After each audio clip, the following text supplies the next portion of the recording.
Sepanjang 7 km jalan menuju Jorong Sikilang, Nagari Persiapan Sungai Aur Selatan rusak parah. Jalan yang berlobang diperparah dengan musim penghujan, jalan digenangi air kedalaman diperkirakan hingga 40 cm. Beginilah kondisi jalan menuju Jorong Sikilang, Nagari Persiapan Sungai Aur Selatan, Kabupaten Pasaman Barat ketika musim hujan, jalan yang berlobang digenangi air. Menurut informasi warga, jalan tersebut belum pernah diaspal hingga sampai sekarang. Padahal jalan tersebut merupakan jalan satu-satunya menuju ke Jorong Sikilang maupun menuju ke pusat Kabupaten Pasaman Barat. Kasimaldi, warga Sikilang, mengatakan jalan ini merupakan akses satu-satunya. Selain itu, jalan ini juga merupakan kunci dari perekonomian penduduk. Karena jalan ini dipergunakan warga sekitar untuk mengangkut hasil panen warga baik tani maupun hasil laut.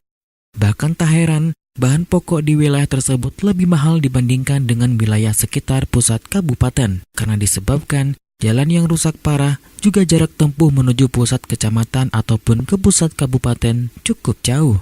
Besar harapan agar jalan menuju Jorong Sikilang bisa diperbaiki agar masyarakat bisa lebih aman membawa hasil panen baik tani maupun laut dan juga untuk meningkatkan hasil perekonomian masyarakat. Ya, kalau untuk jalan di kampung kami lebih kurang 7 kiloan dan itu tidak ada sedikit pun terkena aspal.